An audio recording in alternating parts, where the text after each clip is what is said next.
Sharing your goals. So, you've decided on the goals you want to achieve in order to transform your life into something more closely resembling your ideal.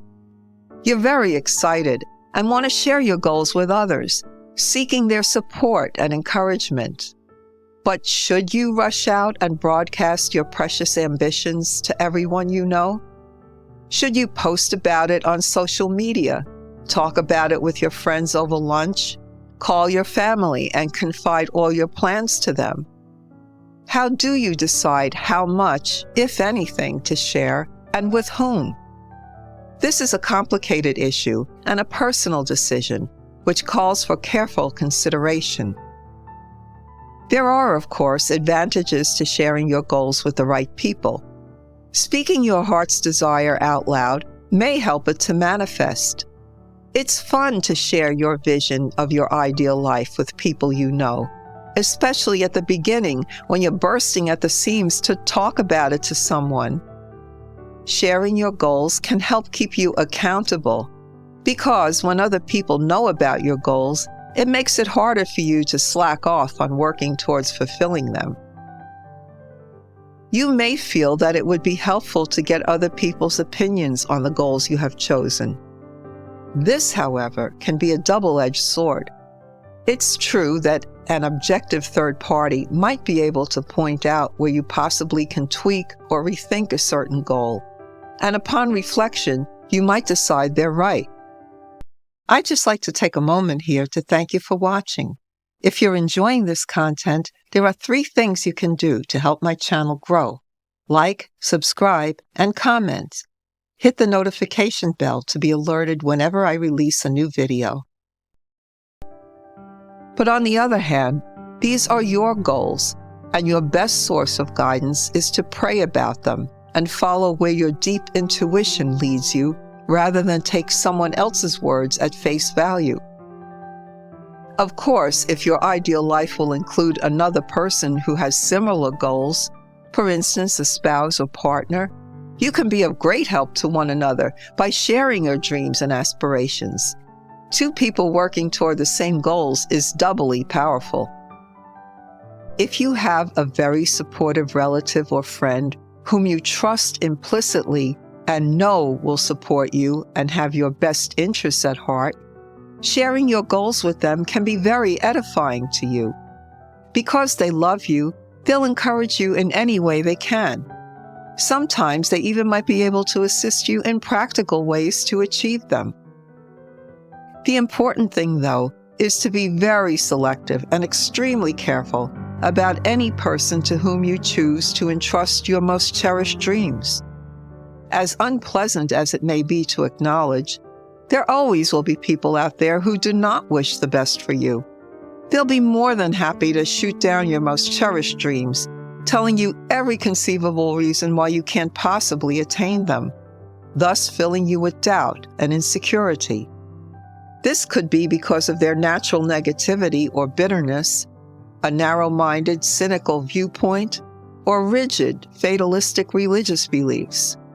If you know people like this, do not share your goals and dreams with them. They will only undermine your confidence and possibly discourage you from even trying.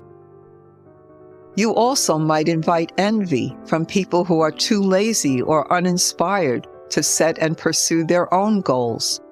Such people might openly ridicule you, both to your face and behind your back, because they envy your ambition and optimism. Sometimes they may actually try to sabotage your efforts to attain your goals. He who guards his mouth and his tongue guards his soul from troubles. Proverbs 21, verse 23. Another drawback is that revealing your intentions and plans can put you in the position of having to defend them to other people, which is unnecessary and can cause your confidence to falter. You do not have to defend your goals to anyone. They are yours, and nobody has the right to challenge you about them, as long as they will not cause harm to other people. Also, having spoken about your goals, you might then become fearful of looking foolish if you fail. This lack of confidence can cause you to sabotage your own efforts. And sometimes our goals will change with time. If this happens with some of your goals, you might feel silly admitting this to people who may not take you seriously the next time. More importantly, sometimes people close to you might feel threatened by this new vision of your ideal life. They may feel that you will change and no longer be the person they feel comfortable with. Many times, family, spouses, and friends secretly don't want you to succeed, not necessarily out of malice, but out of fear that it'll change your relationship with them. This is possible because as you grow and change for the better as a result of your goals, you may well lose people who cannot accept the new you nor grow and change along with you. This is a part of the process that you need to be willing to face.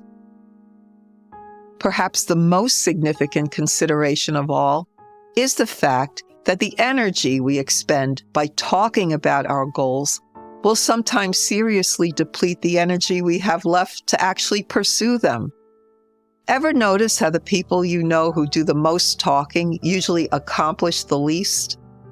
Although there is merit in speaking your goals out loud to yourself or to a select few people, wasting too much time and energy talking about all the wonderful things you plan to do may mean that by the time you decide to start working on them, you are already tired of the subject and find your enthusiasm has waned rather than grown stronger. Talkers talk, but doers do. So be a doer, not a talker. Stop talking to people about what you will do. Show them instead what you are doing, says British psychologist, author, and broadcaster Robert Holden, Ph.D. When you have achieved your goals and are well on the way to your ideal life, you'll find that other people will want to talk to you about what you've accomplished, rather than the other way around. You can then use your experiences and success to help, inspire, and encourage them to work towards their own best life.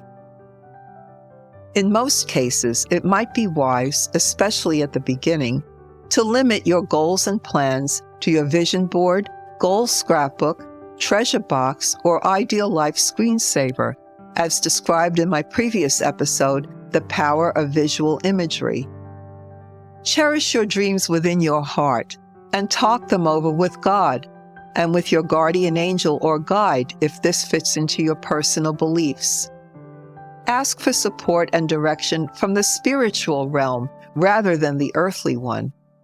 Create your plan of action and then implement it instead of wasting time and energy and risking possible setbacks by talking about them with other people. In the words of Benjamin Franklin, "Well done is better than well said. Words may show a man's wit, but actions his meaning."